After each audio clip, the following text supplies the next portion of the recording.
emoção que geralmente vai surgir é a emoção da raiva, né? Agora, nessa mesma situação, o indivíduo podia ter interpretado de outra forma. O sujeito é muito amigo meu, isso não acontece geralmente. Ele deve estar tão absorto nos seus pensamentos que ele não deve ter nem me visto. Passou por mim e não me viu. Existe a possibilidade dessa alternativa ser a real e não aquela outra. Então, essa ideia do indivíduo ponderar, achar diferentes pontos de vista para uma determinada situação, ver as evidências na realidade que confirmam ou desconfirmam essas hipóteses de interpretação, é muito importante para que a pessoa aprenda a responder emocionalmente de acordo com o contexto e proporcional, sendo proporcional também. Agora, isso, para fazer isso, ela vai ter que estar muito mais conectada com o seu universo interior, né? Estar mais em contato com as suas emoções, com as emoções dos outros, né? Então tem que desenvolver o que a gente chama aí inteligência emocional. Inteligência emocional. E a inteligência emocional começa com o meta-pensene. Meta quer dizer além, ou acima. Pensene, pensamento, sentimento e energia. Quer dizer, o indivíduo começa a monitorar o seu próprio pensamento e sentimento. Essa habilidade de automonitoramento é que vai permitir o domínio emocional. Não existe domínio emocional sem metapensenidade. Isso dentro da Conscienciologia que se chama metapensenidade, né? Na inteligência emocional, mais amplamente, o pessoal conhece como um controle ou uma percepção a respeito da sua própria realidade, né? De pensamentos e de sentimentos. Estou pensando isso por quê? Baseado em que eu estou interpretando, avaliando, concluindo essa situação dessa forma? Quais são as evidências? O que eu estou sentindo agora? Esse sentimento, ele tem relação direta com o meu pensamento? Esse meu pensamento, essa minha interpretação está definindo, determinando essa minha emoção? O quanto? Então, essa habilidade, estamos chamando aqui então de metapensenidade. Muito bom. Logo depois do comercial, a gente vai aqui descobrir quais outros elementos que envolvem aí uma atuação mais madura em relação às emoções. De volta ao Consciência Livre, onde discutimos hoje o controle das próprias emoções, o autodomínio emocional. E terminamos com o Rui comentando a questão da atenção ao próprio pensene, né? O pensene aqui, para quem não está muito acostumado aos conceitos da Conscienciologia, é a reunião do pensamento, do sentimento e das energias conscienciais, que formam aí um todo integrado, ou seja, não é possível a pessoa pensar sem sentir ao mesmo tempo e sem emanar um padrão específico de energia. Então, isso na Conscienciologia é agrupado no conceito de pensene.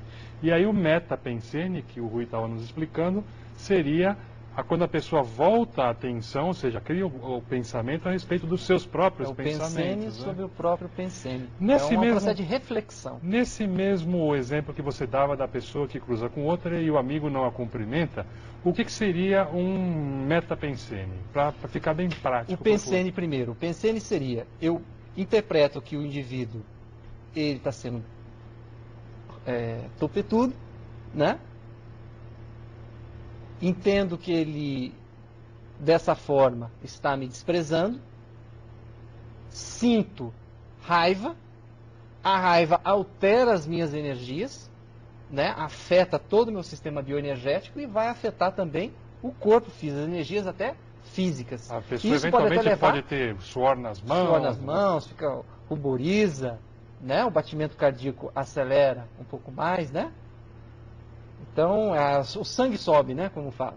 Sangue sobe, quer dizer, já houve a alteração física. Tudo então, veja, baseado na interpretação que ele fez. Tudo na interpretação. Você vê o processo do pensene. Essas coisas são todas conectadas. O pensamento, o sentimento, a emoção e já a energia sendo afetada, né, alterada nesse caso, desorganizada nesse caso. O meta-pensene, então, seria quando ele para e reflete sobre tudo isso.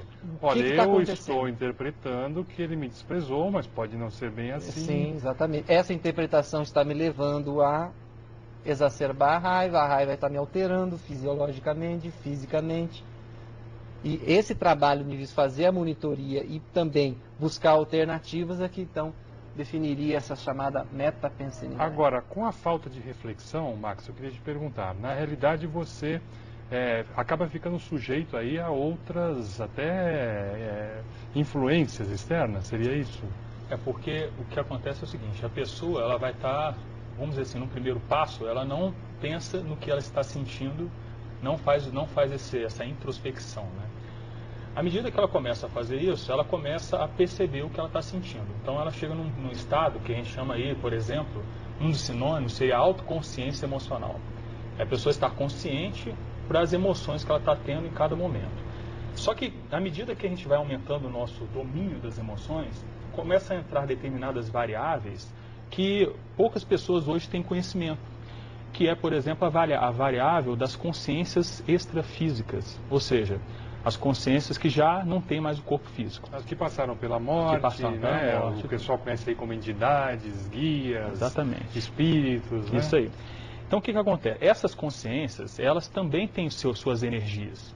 Então, se uma consciência como essa, desequilibrada emocionalmente, mesmo sem o corpo, ela pode estar desequilibrada emocionalmente. Se ela se aproxima de mim, o que pode acontecer? Existe uma relação, existe um acoplamento das minhas energias com a dela, pode acontecer. Esse acoplamento começa a fazer com que eu sinta um padrão de emoções, às vezes, e de pensamentos também, mas aqui a gente está focando nas emoções, que essa consciência tem. Que esse outro espírito, ou que essa outra entidade tem, na verdade não é a sua. Que não é a sua. Então, veja só, isso coloca mais uma variável para a pessoa que está querendo ter o domínio emocional. Não adianta mais apenas ela olhar para o nível, para as suas emoções, para o tipo de emoções que ela está tendo. Ela tem que começar agora a perceber as consciências extrafísicas, as pessoas que já morreram, conseguir agora diferenciar se aquela emoção que está aparecendo naquele momento é dela ou não é. Você entendeu? Então, olha só como que a coisa já começa a complexificar. É complexo? É sim. A consciência que somos nós é extremamente complexa. Né? Nós estamos aqui falando que nós não somos este corpo. Nós temos vários corpos. Essa consciência ela está usando outro corpo, mas ela ainda continua viva, continua tendo suas emoções, seus pensamentos, tudo isso. E ela influencia a nós nessa dimensão. Quem é que está mais presente nessa dimensão, nos influenciando? Muitas vezes aquelas pessoas, parentes, conhecidas, que já morreram, que às vezes, por falta de informação ou nada, estão às nossas voltas. Então, às vezes, de repente, a pessoa está num determinado contexto, aí ela sente aquela saudade de um parente que já morreu. Às vezes fica até meio triste, meio depressiva por causa disso. Aí, uma coisa que vale a pena a pessoa pesquisar é, será que esse sentimento é só dela? Será que aquela consciência não se aproximou dela naquele determinado momento? Isso pode estar acontecendo. E isso, gente, acontece bastante. As pessoas não falam muito disso porque não têm conhecimento sobre essa realidade. Mas isso é um fato. Para quem já conhece um pouquinho mais de energia, para quem consegue ter experiência fora do corpo, a gente começa a comprovar que isso é uma realidade. Agora, para a gente começar a perceber isso, porque a pessoa que está em casa pode se perguntar, poxa, mas como é que eu vou ter esse nível de discernimento para até perceber se é o caso, se a emoção é uma reação minha, se é alguma reação de alguma pessoa que está próxima, que já morreu. Aí é muito importante essa questão da autoconsciência emocional, claro, que você estava falando, e que o Rui chamou também pela Conscienciologia de metapensenidade. Né? É muito importante que ela saiba, que ela tenha contato e que ela conheça bem quais são os tipos normais, naturais de emoções que ela geralmente tem, pensamentos que são dela normais, naturais e que não é, que foge desse padrão, né? Esse exemplo que você deu é interessante. Tem pessoas que a gente conhece assim que são pessoas que estão sempre bem, né, de alto astral. Então eu conheço gente assim. A pessoa está sempre bem, de bem com a vida, conversa com todo mundo e tudo. Aí de uma hora para outra a pessoa começa a se sentir triste, deprimida. Aquilo muitas vezes pode até ser dela, algum medicamento, alguma coisa que ela tomou, pode ser. Mas nesses momentos vale a pena a pessoa ver. Por quê? Todo mundo tem um padrão mais estabilizado, assim, de emoções preponderantes que estão mais constantes em nós. Então, essa pessoa aí que eu estou comentando, ela já sabe, toda vez que começa a aparecer, ela começar a ficar uma tristeza, assim, sem mais nem menos, ela já começa a perceber, eu não tenho motivo para estar triste. Não é do meu temperamento ter esse padrão de emoção. Tem alguma coisa errada nessa história. Tem algum boi na linha. Tem algum boi na linha. Aí você falou assim, poxa, mas e as pessoas